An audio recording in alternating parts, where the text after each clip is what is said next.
Assalamualaikum warahmatullahi wabarakatuh. Innal hamdalillah nahmaduhu wa nasta'inuhu wa nastaghfiruh wa na'udzu billahi min shururi anfusina wa min sayyiati a'malina. May yahdihillahu fala mudilla lahu wa may yudlil fala hadiya lahu. Asyhadu an la ilaha illallah wahdahu la syarika lah wa asyhadu anna Muhammadan abduhu wa rasuluhu la nabiyya ba'dah. Fa inna asdaqal hadits kitabullah wa khairal hadi hadi Muhammadin sallallahu alaihi wasallam. Wa syarral umuri muhdatsatuha wa kullu muhdatsatin bid'ah wa kullu bid'atin dhalalah wa kullu dhalalatin finnar. Amma ba'd. Para ikhwah sekalian, para bapak yang dirahmati Allah dan juga para ummahat jika ada ya. Kita insyaallah akan melanjutkan kajian fiqih al-Imam Asy-Syafi'i, fiqih mazhab Imam Syafi'i atau fiqih mazhab Syafi'iyah dari kitab Al-Mu'tamad fi fiqh al-Imam Asy-Syafi'i karya Syekh Muhammad Az-Zuhaili hafizahullah taala. Di pasal yang ke-6 dari kitab ini. Setelah sebelumnya kita membahas tentang rukun-rukun salat, kita insyaallah akan mulai membahas tentang sunnah-sunnah dalam salat. Tentang sunnah-sunnah dalam salat. Terakhir kita membahas tentang urut dalam rukun-rukun salat, dan kali ini kita akan bahas tentang sunan as-salah, sunnah-sunnah salat. Sebelumnya kita akan mempelajari makna dari sunnah itu sendiri. Dikatakan oleh penulis hafizahullah, al-faslu sarisu sunanus salati wa makruhatuha, sunnah-sunnah salat dan hal-hal yang makruh dalam salat. Kita bahas sunnah dulu. Kalau untuk makruh dalam salat masih panjang nanti suatu saat. Ta'rifus sunan, definisi sunan. As-sunanu jam'u sunnatin. Sunan merupakan bentuk plural dari sunnah. Wa hiya lughatan at-tariqah. Dan secara bahasa sunnah maknanya at-tariqah. Tarikat, tata cara, jalan, kebagaimanaan itu sunnah. Tariqah. Makanya ada istilah tarekat. Tarekat itu artinya jalan menuju Allah, itu tariqah. Ya, di sufi, ya istilah sufi itu tariqah namanya. Itu kalau misalnya dia sudah sampai beriman. Adapun kalau belum masih Islam levelnya, masih bawah, masih kelas ekonomi, masih bawah lah awam, itu syariat levelnya. Jadi syariat, ya baru kemudian tariqat, baru kemudian ma'rifat atau hakikat. Yaitu diselaraskan dengan hadis Jibril, Islam, terus baru levelnya tingkat iman, itu tarikat. Kemudian baru ihsan. Kalau ihsan itu sudah sampai derajat ma'rifat. Ya, jadi supaya bisa mengenal Allah dan juga mendapatkan hakikat, maka perlu tarekat. Jadi tarekat ini metode atau jalan menuju Allah, itu versi mereka ya. Hanya saja yang banyak terjadi itu kebid'ahan. Makanya dalam tarekat sufi itu nisbatnya itu ke nama-nama. Tarekat Rifa'iyah, Tijaniyah, tarekat fulan. Bahkan dalam Islam sebenarnya enggak ada perbedaan tarekat antara Abu Bakar dengan Umar, sama tariqahnya seperti bagaimana Rasulullah SAW. Maka tarekat kita adalah tarekatnya Rasulullah SAW. Enggak ada tarekat versi fulan, wirid versi fulan, hizib versi fulan. Enggak. Islam itu ya Islam, khalas sesuai sunnah. Al-Islamu huwa sunnah wa sunnah wal Islam. Islam adalah sunnah Nabi dan sunnah Nabi itulah Islam.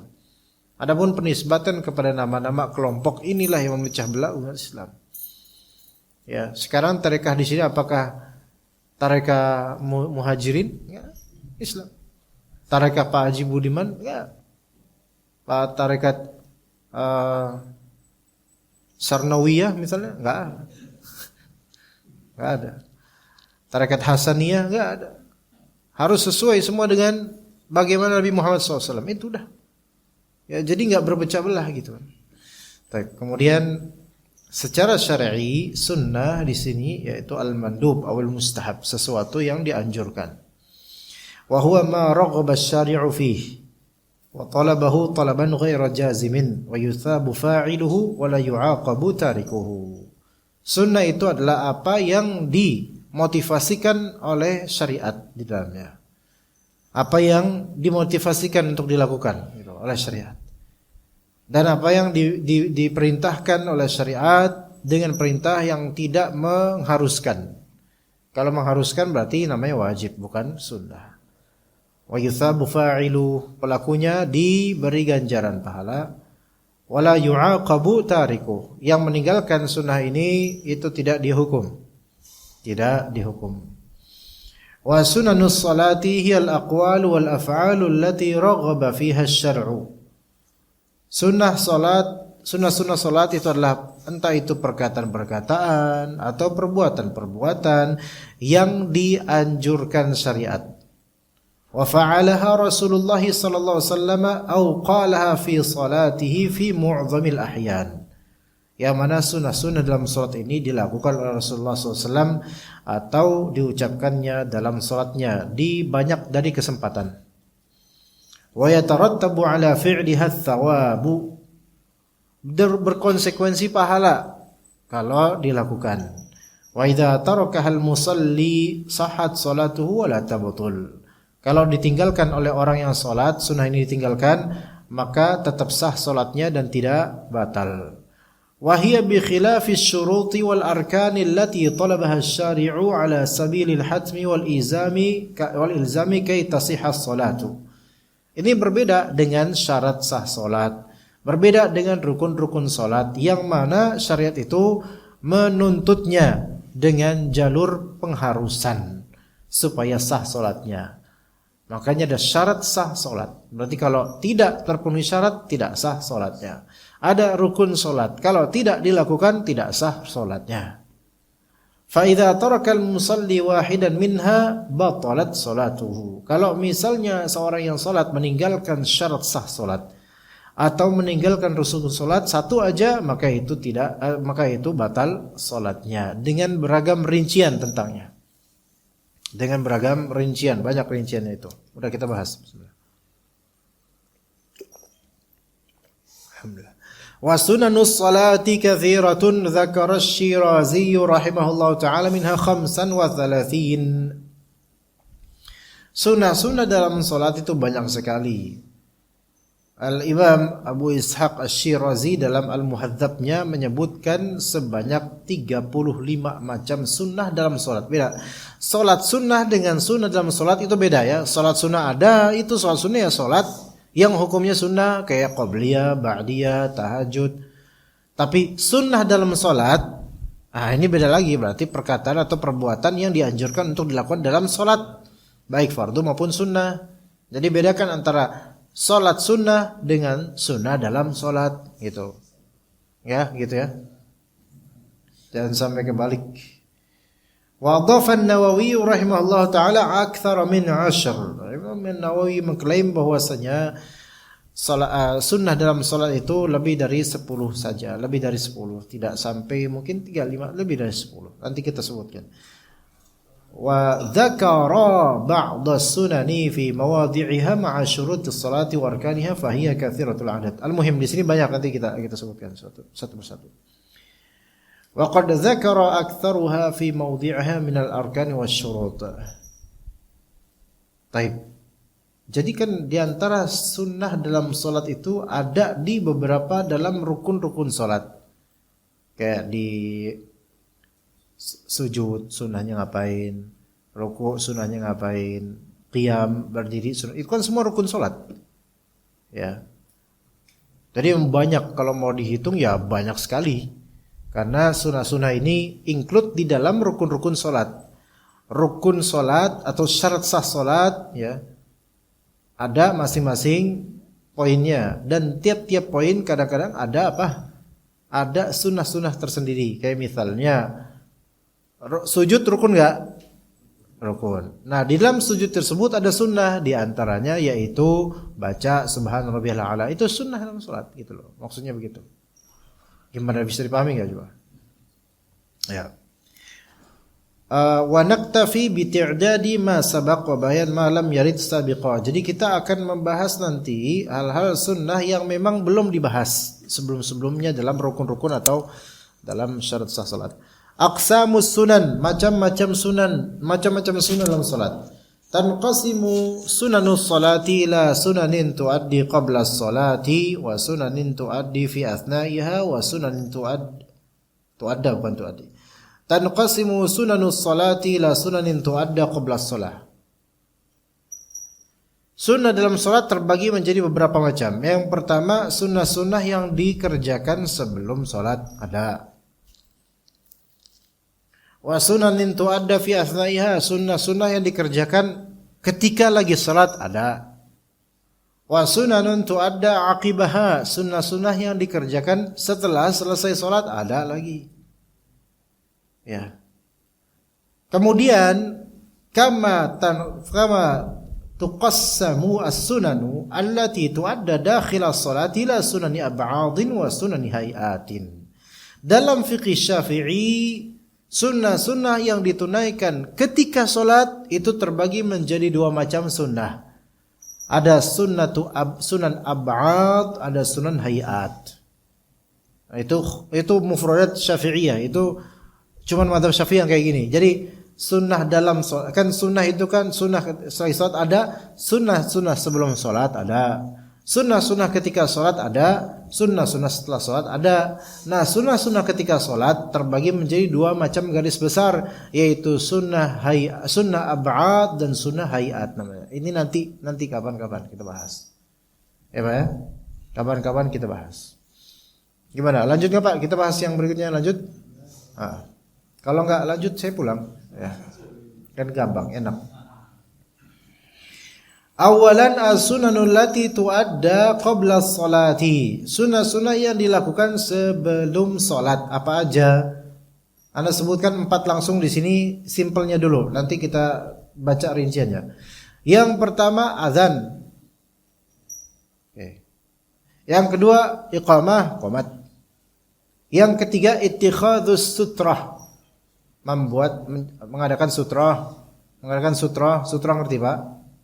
Sutra itu pembatas atau penutup atau pemberitahu dengan benda bahwasanya ini orang lagi sholat, di depannya taruh sutra, baik tas atau apa nanti disebutnya. Kemudian yang keempat, dukhulus salati binasyatin wa raghbatin wa iqbalin wa faraghi qalbin minasyawaghilil dunyawiyah.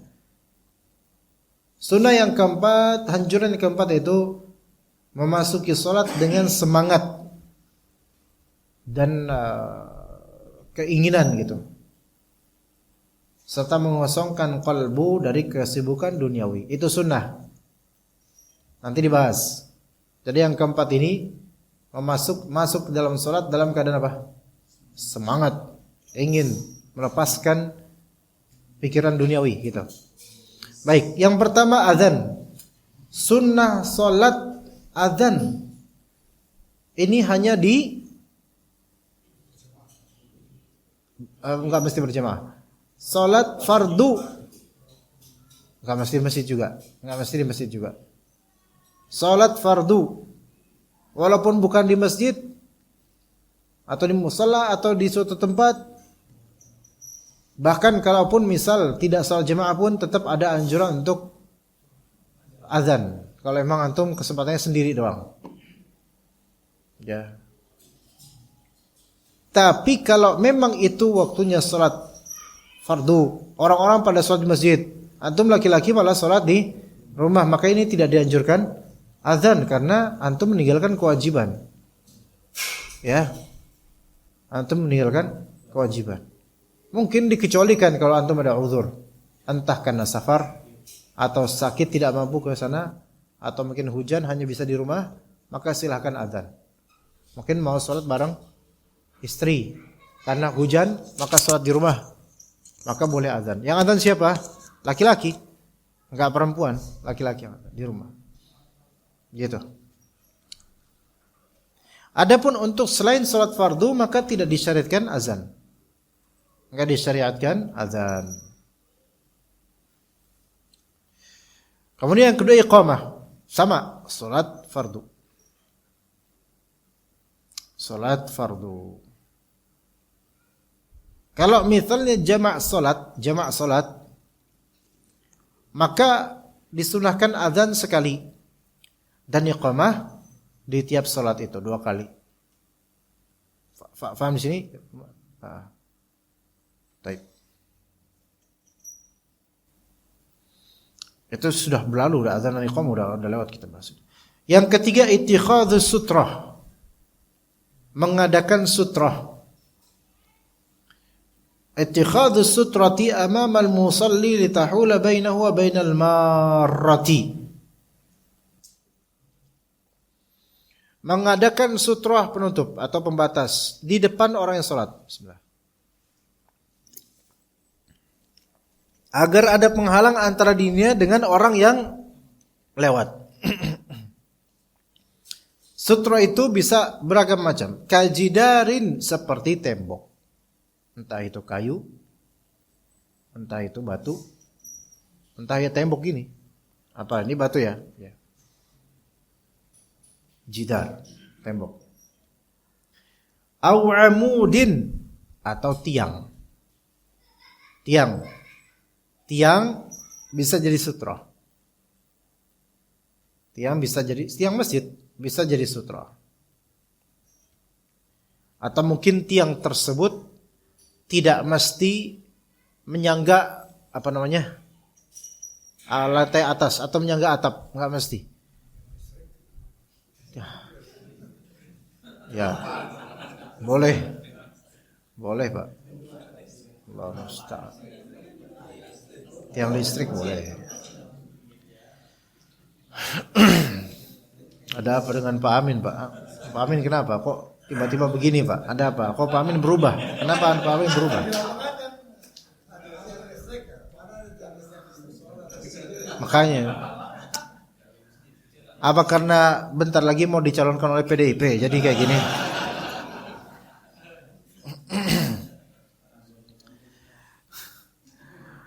Ya, boleh Pak. Cuman ya itu. Kenapa ada pertanyaan itu? Itu dia. Boleh, benar, tapi itu enggak pikiran sama sekali, Pak. Pak Amin, subhanallah. Semangat, Pak. Amud tiang ini baik tiang sutra, tiang apa ya, bentuknya yang kayak gini juga ya, tiang.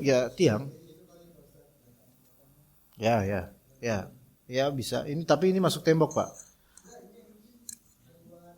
Iya seperti ini tiang gitu ya. Hanya saja ini secara ini secara tingginya kan juga udah memenuhi syarat, cuma ya terlalu tipis aja, lucu aja gitu. Tapi bisa enggak apa-apa. Kamera seperti ini. Orang tahu secara makna masuk gitu, secara makna. Walaupun secara bentuk ya aneh, cuman secara makna masuk. Amud itu tiang, yang penting sebutnya ini tiang. Orang tahu ini tiang amud.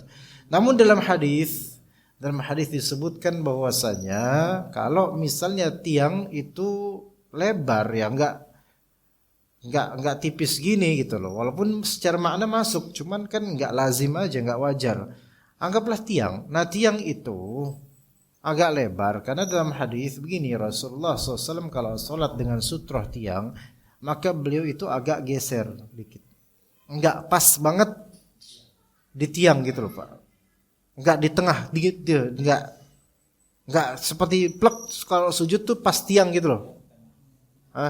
Jadi agak minggir dikit aja gitu. Paham enggak coba? Ya. Tiang misalnya kan segini nih tiang nih, segini nih tiang nih. Antum sholat di sini, kalau Rasulullah itu agak minggir dikit. Jadi enggak plek-plek banget sujudnya itu ke tiang langsung, enggak. Itu dalam hadis begitu. Gimana jemaah? Pak, gimana? Ini tiang. Seperti itu. Ya. Oh iya, ini tapi bukan tiang, ini bukan tiang. Ini sutroh tapi bukan tiang, bukan masuk amud. Amud itu panjang meninggi. Ya, ini bisa jadi sutroh, enggak apa-apa. Tas juga bisa. Au syakhis atau syakhis. Syakhis ini sosok. Syakhis ini sosok. Ya. Syakhis ini sosok. Sosok yang berbayang. Manusia. Ya. Iya, manusia biasanya. Siapa lagi? Apalagi? Ya. Binatang. Sapi gitu. Ya bisa sih. Kalau sutrohnya sapi bisa nggak, Pak? Nah itu kalau dia pergi gimana? Ya di situ sapi lagi duduk kita jadi sutro. Cuman kan orang bakal mikir, wah orang India nih kayak ini. Nyembah sapi. Bani Israel. Iya.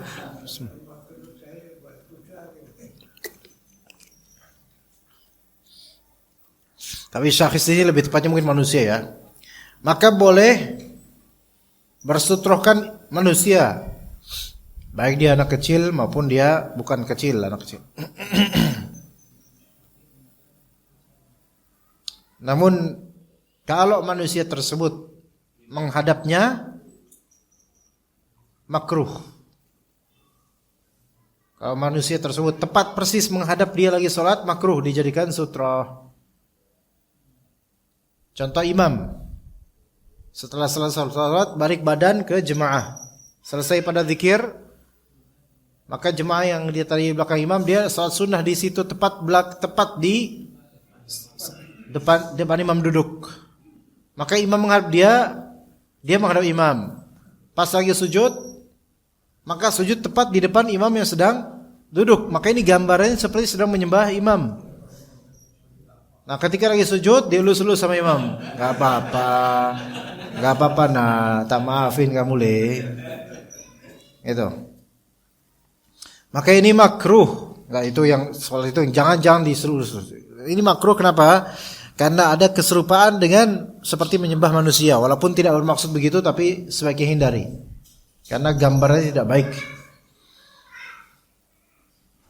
Dan kalau misalnya orang yang menjadi sutroh di depan kita, ya itu dia pergi, maka kita tidak perlu kejar. Kok kejar? Ya kalau dia pergi keluar masa kita kejar deh. Ya enggak, maksudnya enggak perlu kita cari sutroh berikutnya maju gitu, enggak usah. Udah tetap di tempat. Ya. Seperti itu. Au asa atau asa yaitu tongkat. Nah, tongkat seperti tiang tapi lebih rendah. Nah, ini boleh. Cuman kalau tiang kan biasanya enggak tipis kayak gini. Ya tongkat bisa tipis kayak gini, maka dengan tongkat ditancepin plek, maka ini bisa menjadi apa? Sutra untuk membuat orang tahu dia lagi sholat di situ. Maka jangan lewat di antara sutra sama orangnya. Tapi di sini di tahdid, karena memang ada hadis di tahdid, maksudnya diukur minimal berapa sih kalau misalnya sutroh itu berupa asa atau berupa tongkat. Birtifa'i 30 cm, 30 cm lah minimal. Kalau itu adalah tongkat atau semisalnya, 30 cm. Ah. Ini segini 30 cm Pak kira-kira ya? Sekitar itu. Iya, karena 1 meter segini bukan, Pak? Bagian Pak Haji. Ini 1 meter segini kayaknya. Ini 90 nih. Memang tukang bangunan beda ya, Pak? Sini sama sini ini. Segini 1 meter Pak Haji. Nah, segini. Ah iya. Ini 30 cm minimal, sekitar ini. Maka ini sehukum dengan asa tadi, taruh di depan boleh. Ya begitu. Bahkan kalau memang tidak ada benda yang bisa dijadikan sutra minimal 30 cm, au yakhutta khattan, dia garis dengan satu garis. Tapi itu ketika di zaman Nabi, ketika apa? Tidak ada karpet, tidak ada ubin. Lah kalau sekarang antum pilok, repot urusan. Ini urusannya sama DKM nanti, dipilok atau Tapi dikiaskan dengan itu, yaitu apapun tanda jadinya kan. Au yabsutu amamahu musalla kasajadah au wa nahwiha, atau dia bentangkan di depannya apa sesuatu gitu, sejadah atau apa yang pokoknya orang tuh tahu dia lagi sholat gitu aja. Ya. Wa sabaqa bayanu dzalika wa tafsiluhu. Ya, Pak? Bisa. Ya, dia bentang sejadah, jadi orang kan tahu kalau misalnya dia lagi sholat. Jadi tanpa dia bikin sutra, maksudnya tanpa dia taruh plek gitu, nggak ada benda, nggak ada benda, ya udah dia pakai sejadah, gelar sejadah, itu kan orang jadi tahu bahwasanya dia lagi sholat. Jadi di sini bukan sutra secara zatnya, tapi sutra secara makna dan maksudnya dapat. Karena kan nggak ada satir. Satir itu kan sesuatu yang menutupi antara dirinya dengan orang yang mau lewat. Itu namanya sutra, satir. Nah kalau sejadah kan dia nggak menjadi penghalang secara zatnya, melainkan dia bentangan yang membuat orang tahu oh dia lagi sholat. Tapi secara maksud dan makna dapat. Karena tujuan dari adanya sutra adalah supaya orang tahu dia sholat sehingga tidak lewat persis di depannya. Itu tujuannya. Gitu. Jadi membentangkan suatu musalla tempat sholatnya dibentangkan sesuatu seperti sajadah atau sarung dibentangkan, kalau nggak punya sajadah orang jadi tahu dia lagi kayak gini, lagi sholat dia. Maka itu bisa menjadi sutra secara makna dan qiyas. Lima rawa Ibnu Umar radhiyallahu anhuma, ya, sebagian riwayat Ibnu Umar, ya, bahwasanya Nabi SAW ketika pas itu keluar di hari Id, amara bil harbah. Di sini harbah belum tahu di sini maknanya sebenarnya harbah, tapi dia adalah semacam tiang atau semacam tongkat, ya, semacam apa? Tombak, ya. Tombak, tiang, tongkat gitu.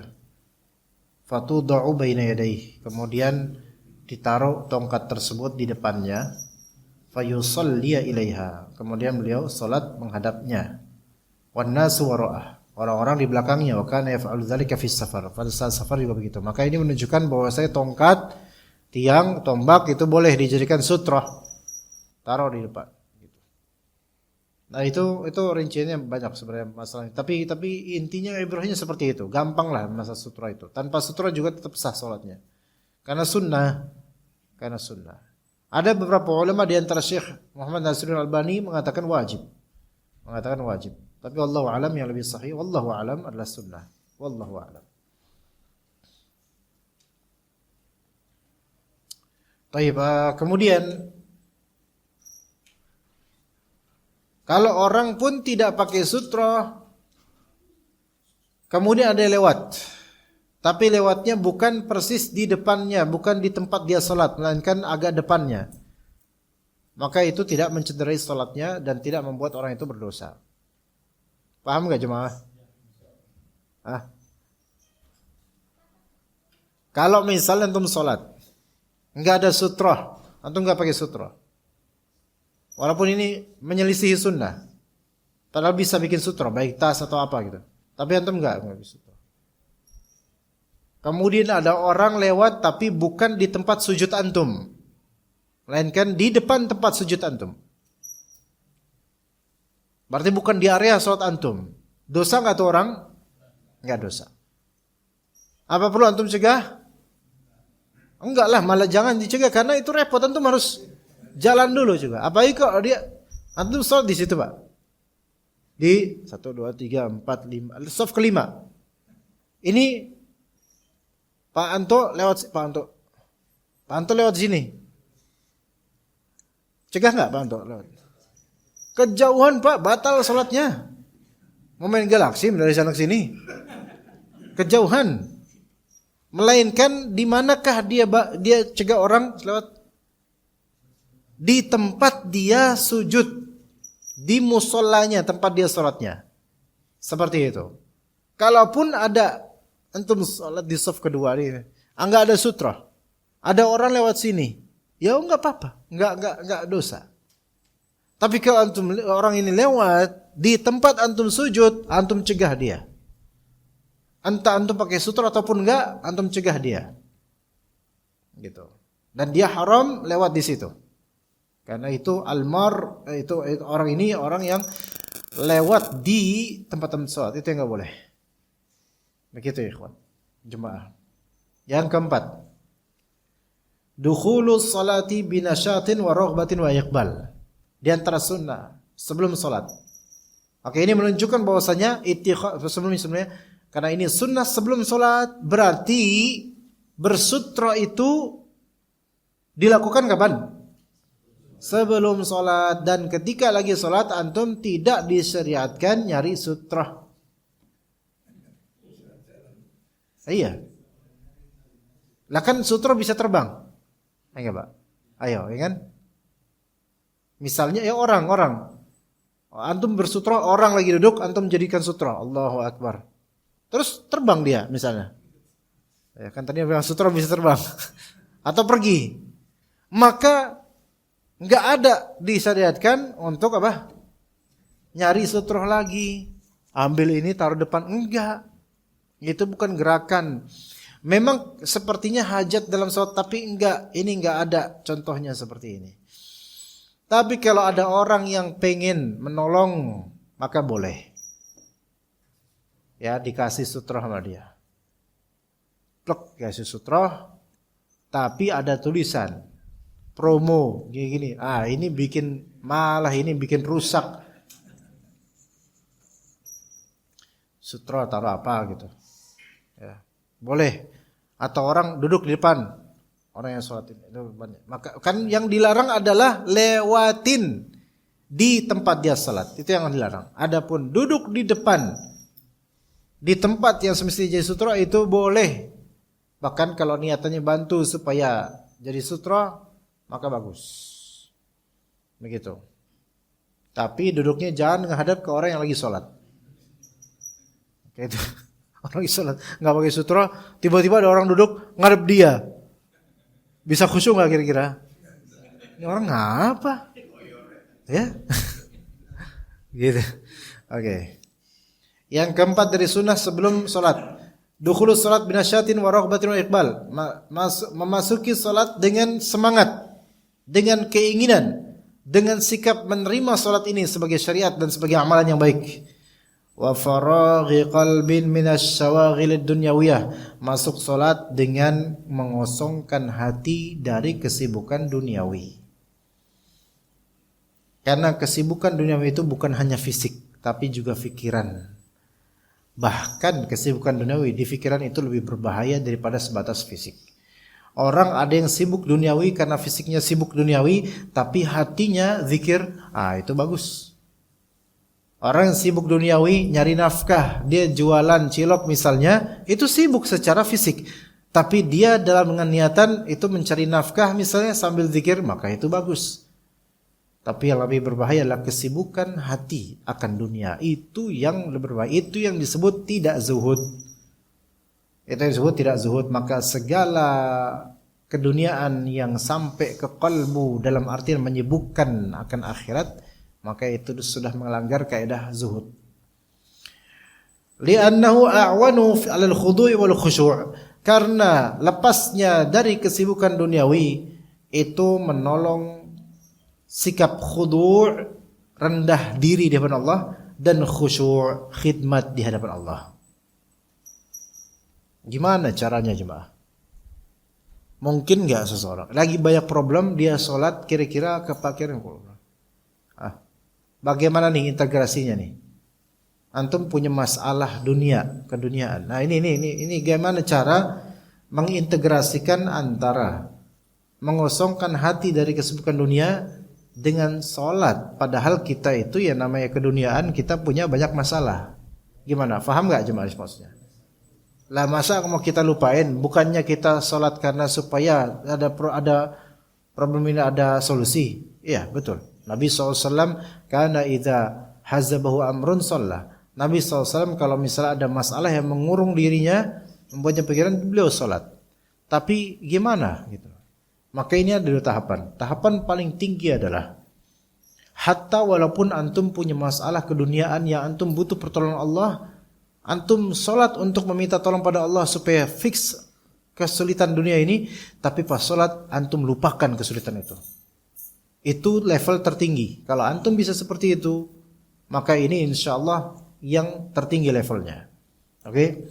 Jadi melupakan dunia. Walaupun problemnya itu butuh pertolongan, betul. Dan antum niatin sholat ini supaya ditolong sama Allah, betul. Tapi ketika sholat hilang itu masalah. Dengan apa? Lafal dan zikir yang kita baca di dalam sholat, kita fokus di makna-makna zikir dan bacaan dalam sholat. Baru kemudian selesai sholat, baru terfikir lagi dunia yang tadi.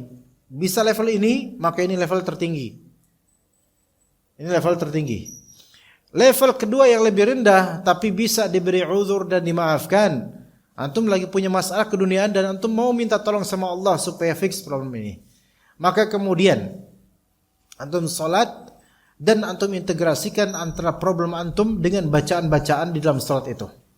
Misalnya apa? Sempit rezeki.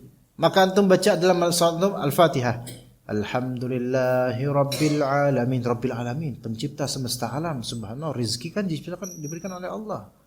Ar-Rahmanir Rahim, Allah Maha Penyayang lagi Maha Pengasih. Pengasih lagi Penyayang. Rezeki dikasih sama Allah. Dan Allah sayang sama kita. Enggak mungkin kita ini disempitkan rezekinya karena Allah tidak sayang sama kita. Maliki Yaumiddin. Maliki Yaumiddin. Rezeki, segala rezeki walaupun sempit itu akan ditanya di hari akhir.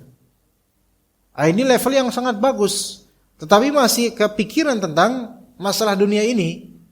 Cuman ini bagus karena apa? Integrasinya masih bagus antara lafal zikir dan pemaknaannya dengan keduniaan, yang mana itu bukan murni kita itu cinta dunia, melainkan kita mengobati keduniaan ini dengan ilmu yang ada dalam pemahaman terhadap ayat atau bacaan-bacaan itu. Ya. Atau doa, misalnya kita lagi ada masalah sama orang, kita punya dosa dan kita kena musibah karena efek dosa itu. Nah, pas salat Allahu Akbar, Allahumma ba'id baini wa baina khataayaya kama ba'adta bil masyriqi wal maghrib. Ya Allah, jauhkanlah antara saya dengan dosa-dosa saya sejauh timur dan barat. Diintegrasikan dengan permasalahan di itu. Maka ini levelnya sangat bagus, cuman tidak sebagus yang tadi betul-betul lupa akan masalah-masalah dunianya. Ya. Kita salat, kita adzan dulu insyaallah. Silakan. Baik, kemudian dikatakan di sini oleh annal musalliya yaqifu baina yaday rabbih wa yunaji wa yartabitu qalbuhu bih. Karena orang yang salat itu berdiri di hadapan Allah, bermunajat kepada Allah, mengingat kalbunya kepada Allah. Wa qad dhamma Allahu qauman yaqumuna ila salati kusala. Allah Taala telah mencela suatu kaum yang mereka berdiri menuju salat tapi dalam keadaan malas. Wa idza qamu ila sholati qamu kusala. Mereka orang-orang munafik ketika mereka berdiri menuju salat mereka balas-balasan. Juga dalam surat At-Taubah tentang orang munafik, wala ya'tuna as-salata illa wa hum kusala. Mereka tidak menghadiri salat melainkan dalam keadaan malas-malasan. Tapi ditafsirkan di sini al-kasal, malas di sini adalah al-futur 'anis syai'i wat tawani fihi wa dhidduhu an-nashat. Yaitu futur akan sesuatu, malas akan sesuatu, longgar akan sesuatu, lawannya adalah semangat. Maka kalau misalnya kita pas mau sholat fardu itu ada sisi ogah-ogahan, maka dikhawatirkan ini khawatir karena banyak maksiat atau karena kemunafikan. Ya, makanya dianjurkan untuk memperbarui perasaan ingin sholat. Boleh kita ingat dosa kita banyak, kemudian kita pas mau sholat ingat dosa kita banyak, sehingga ya moga sholat ini menjadi ampunan buat kita. Atau kita menginginkan pahala dari Allah Azza wa Jalla dengan sholat-sholat ini, sehingga makin semangat. Ya, coba kalau misalnya kita pikirkan, kita nggak dapat benefit dunia persis dari sholat ini, coba apakah habis sholat kita dapat 50.000? Enggak, maksudnya enggak ada janji tersebut 50.000. Tapi berpuluh-puluh tahun kita sholat, terus ngapain kalau enggak dapat apa-apa, kan gitu. Maka coba kita pikirin, ya kita pasti harus ada keinginan untuk mendapatkan yang terbaik dari Allah Azza wa Jalla. Udah berpuluh tahun loh kita sholat, Enggak dapat tuh 50.000. Alhamdulillah karena enggak dilatih dengan itu. Berarti memang ada sisi yang harus betul-betul kita tanam dan tumbuhkan, yaitu sisi ubudiyah dan mengharapkan pahala, ubudiyah dan ihtisab. Menghambakan diri pada Allah dan mencari pahala dari Allah Azza wa Jalla dengan salat ini, sehingga semangat salat kita ini. Kalau kita lihat sebagian orang salat itu tradisi belaka. Kita apa bedanya terus yang sudah tua, beruban, kemudian dengan anak-anak yang tadi kita lihat mereka salat masbuk terlambat, takbiratul ihramnya juga main-main, kemudian pas lagi salat juga main-main. Mereka itu salat karena apa? Faktor apa coba? Coba kita lihat anak-anak kita atau remaja-remaja atau anak-anak bocil-bocil yang sholat di muhajirin ini. Pas mereka sholat itu kan mungkin karena faktor hal lain, bukan karena mencari pahala. Ini bukan berarti mereka jelek, bukan. Emang usianya begitu. Lalu kita yang udah seperti ini harus ke akhirat, masa masih seperti mereka? Kita sholat karena ada teman, kita sholat karena rame, kita sholat karena ya udah biasa. Nggak bisa gitu dong. Kita sholat karena nyari pahala dari Allah. Kita sholat karena dosa kita banyak. Kita sholat karena pengen membersihkan diri. Kita sholat karena pengen masuk surga gitu. Itu udah level bedanya niatannya. Dulu waktu masih remaja kayak gitu mungkin kita. Ya, sholat karena ada teman, sholat karena rame, sholat karena kumpul bareng, sholat karena tadarusan ba'da maghrib dan seterusnya. Sekarang nggak gitu. Sekarang levelnya udah benar-benar nyari Allah, mencari wajah Allah dan minta pengampunan gitu. Ya seperti itu ya jemaah sekalian rahimakumullah. Ada pertanyaan di sini jemaah? Enggak ada. Ya udah nakomat lah kok gitu, kalau enggak ada. Ibu-ibu ada pertanyaan enggak, Bu? Ya, Pak, silakan. Bismillah. Assalamualaikum Ustaz. Ustaz begini Ustaz. Untuk apa sutroh sholat berjamaah, sutrohnya di mana? Supaya kita semua tahu untuk dijelaskan. Terima kasih. Assalamualaikum warahmatullahi wabarakatuh. Assalamualaikum warahmatullahi wabarakatuh. Sutra salat berjamaah itu ya di depan kepala ketika dia akan sujud nanti, di depan kepalanya sejarak berapa, sejengkal atau apa di depan kepalanya. Sejarak lewat kambing. Kambing lewat, berarti sejengkal atau dua sekitar itu.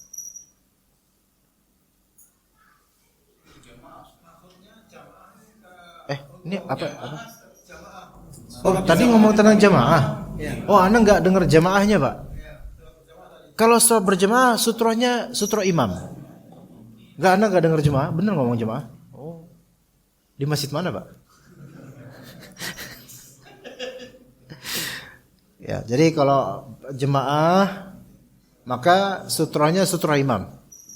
Maksudnya apa? Maksudnya orang kalau lewat depannya itu tidak masalah. Iya, enggak masalah. Enggak masalah, enggak dia cegah, enggak. Kecuali kalau orang yang lewat itu karena main-main. Anak kecil atau ODGJ. Kan sekarang banyak. Gitu. Apalagi setelah tahun politik kan banyak ODGJ, Pak. Gitu. Ngelewatin orang sholat misalnya. Maka cegah. Tapi kalau emang dia udah kayak gitu, kalau dia cegah madaratnya lebih besar, enggak usah dicegah. Gitu. Ya. Tapi kalau misalnya imam udah pakai sutroh nih, ya kan? Kan sutrohnya makmum semua adalah sutroh imam, gitu kan ya? Maksudnya makmum kalau orang lewat di depan makmum udah nggak apa-apa. Kayak misalnya antum ada yang batal ngelewatin mereka, udah nggak usah dicegah, biarin. Kan bukan kan batal pengen kamar mandi, gitu kan? Nah, sutrohnya imam. Sekarang kalau misalnya ada orang udah pakai sutro, imam nih udah pakai sutro, ada orang pengen lewat, dicegah nggak Pak Imam? Paham nggak maksud saya? Imam cegah nggak? Di depan imamnya persis nih imam nih sutro, atau nggak ada sutro terserah, ada sutro atau nggak ada sutro. Ada orang lewat persis depan imam, padahal ini belakang lagi pada sholat jamaah, paham nggak jemaah? Hah? Imam yang nyegah. Apakah mau ikut keroyokan? Karena tadi sutra imam, sutra makmum. Lagi sholat, imam aja cegah. Jangan makmumin pada ikutan juga. Wow, imam gua lo gituin. Gitu. Ini beliau kayaknya nggak ngerti deh. Ya silakan. Ini masalah azan yang disunahkan sebelum sholatil azan itu. Ini kan kalau misalnya di rest area itu kan banyak yang sholat jamak dan jamak qasar tadi ya. Apakah itu disunahkan juga dengan melakukan azan dan iqamah? Makasih Ustaz. Assalamualaikum warahmatullahi wabarakatuh. Assalamualaikum. Kalau di musola safar boleh dia azan. Di musola safar. Musola safar itu adalah musola atau daerah atau musola atau masjid yang memang itu tempat orang-orang pasti mereka orang-orang pada rest area orang-orang pada ini pada rest area juga tergantung rest area gimana dulu nih. Ya pom bensin itu nggak apa-apa dia azan di situ. Pas mau jamaah mau sholat di situ nggak apa-apa. Tapi kalau iya, karena musola safar, Pak, dia nggak hukumnya bukan hukum masjid.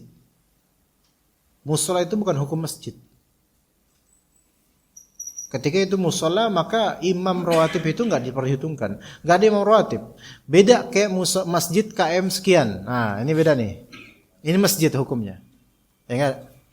Memang di rest area mungkin dari developernya mengharuskan adanya ibadah, ruang ibadah, dan dikhususkan itu hukum masjid. Mungkin ada beberapa dari ustadz yang mengatakan itu bukan hukum masjid karena ini bukan tanah wakaf. Sampai kapan kita meributkan masalah wakaf sementara itu sudah apa? Bentuknya masjid. Orang nggak mikir wakaf-wakafan orang itu. Orang yang mikir bentuknya masjid, masjid sudah. Nah, ketika itu udah ada salat rawatibnya, ada imam rawatibnya, ada adzan, maka itu masjid, maka kalau bisa nggak usah adzan lagi. Iya, nggak usah adzan. Tapi tetap walaupun itu masjid, karena itu tempat melancongnya atau ngasoknya orang safar, maka maklum kalau ada yang azan lagi untuk sholat mereka pribadi, itu nggak apa-apa. Cuman sebaiknya jangan, karena itu sudah menjadi masjid. Begitu. Kalau qomat nggak apa-apa, Kalau qomat nggak apa-apa. Qomat baik yang di masjid atau di mana, ya qomat. Bahkan masih ada imamnya, dia imam selesai sholat, semua jemaah selesai sholat, ada orang baru datang, dia qomat dengan jemaahnya. Kalau imam ini membolehkan ada jemaah baru, maka nggak masalah qomat dan sholat. Seperti itu. Lah kalau misal di masjid safar seperti itu di rest area KM sekian, nggak mungkin imam rawatib itu nggak boleh ada jemaah lain selain di sini. Ada jemaah di luar gitu, itu nggak mungkin. Nggak mungkin. Bahkan yang bukan masjid safar saja, kayak di masjid pasar, masjid di desa, pasar desa gitu misalnya, itu kan kadang ada masjid agungnya tuh. Kan biasanya orang kalau dari safar mana lewat situ, salat situ, itu nggak bisa dicegah. Maka imam juga susah kalau mau mencegah. Karena asalnya itu dalam masjid yang sudah ada imam rawatib itu nggak boleh ada jemaah lain di masjid itu. Tetapi uruf yang berlaku sekarang manusia itu udah banyak. Kalau hal ini dicegah, imam juga harus tahu diri posisinya. Dia susah juga mau mencegah orang-orang, gimana coba? Masa dia standby terus di situ? Setiap ada yang mau bikin jemaah di situ, enggak, saya imam masjid nih. Enggak boleh ada yang bikin jemaah lain selain saya. Susah itu kayak gitu. Di Google Map bakal ratingnya 1 itu. Bintang 1 itu. Masjid tidak ramah. Ya, gitu. Gimana? Ini kejadiannya ini. Kejadiannya laki disalib sama Ummahat. Ya, Waalaikumsalam warahmatullahi wabarakatuh. Ya, silakan Bu. Dengan siapa dia? Ya, dengan siapa di mana? Ya, silakan.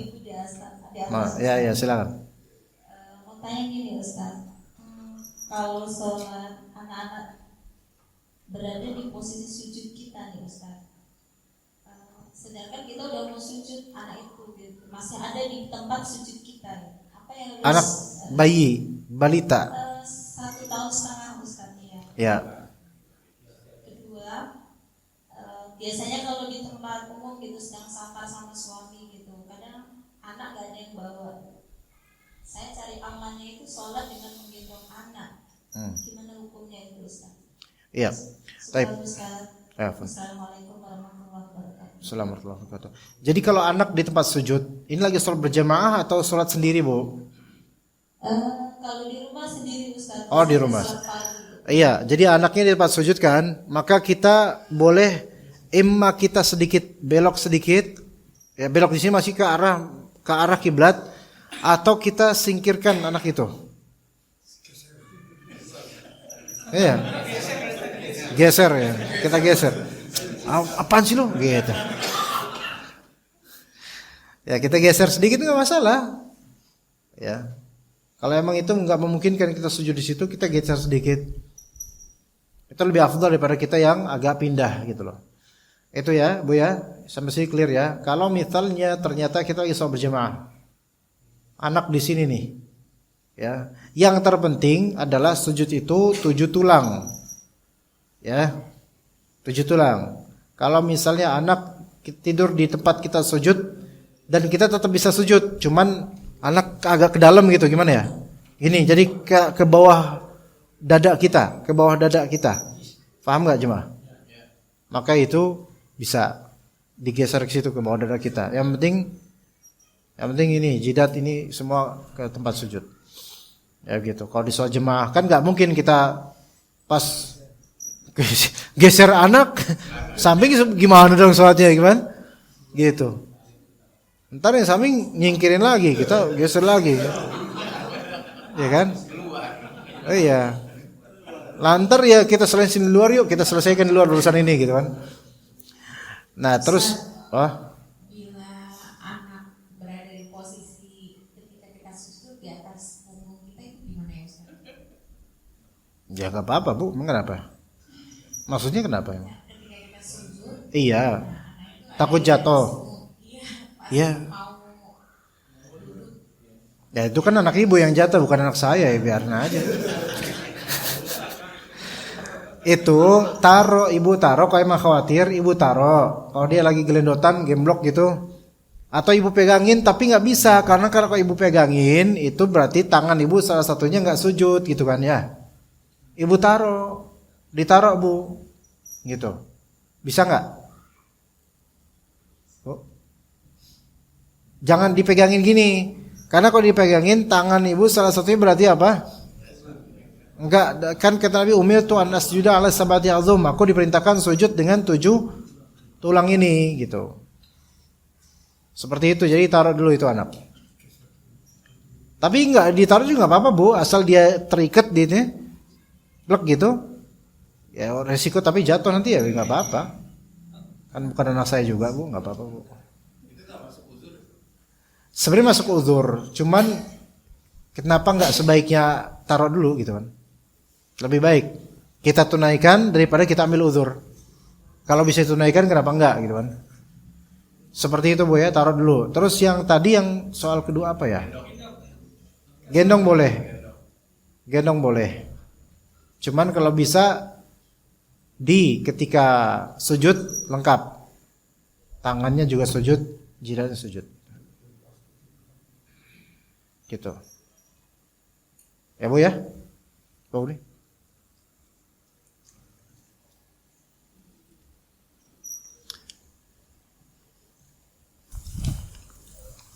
Bismillah. Ini Ustaz, ini pengalaman tapi udah lama sekali. Ya. Jadi anak pernah dalam safar berhenti di satu masjid. Waktu itu sholat asar. Nah, ketika anak masuk dengan keluarga, ada bapak-bapak lagi duduk, ada kira-kira 3 orang lagi duduk. Anak pikir sholatnya udah selesai. Jadi anak terus sholat berjamaah dengan keluarga. Setelah selesai, nggak tahu dia komat. Oh jadi belum komat. Belum. Ini baru antar azan nih komat. Kita nggak dengar azannya dia. Kan kita nyampe set dia udah lagi pada dulu rupanya udah azan. Cuma emang waktunya itu udah agak panjang gitu Ustaz. Jadi pikiran saya dia udah selesai, terus biasa kan habis selesai suka pada ngobrol. Kirain. Ya kita tuh sholat. Begitu selesai bangun, komat. Itu gimana tuh? Tapi kita udah aja terus karena udah kadung sholat kan saya pikir. Ya tapi sholatnya sah Pak, karena niatannya pertama niatan, dan ini karena ketidaktahuan gitu loh. Jadi niatannya sah. Cuman ketika tahu setelah selesai sholat kemudian mereka qomat, maka ikut harusnya. Tapi sunnah, tidak wajib gitu. Yang kedua, kecuali kalau misalnya tadi itu tahu nih belum pada sholat, gue bikin sholat sendiri aja. Maka ini sebagian ulama mengatakan kalau tahu itu di jemaah di masjid maka nggak boleh bikin jemaah baru, tidak sah gitu. Tapi yang ini kasus ini insya Allah sah gitu.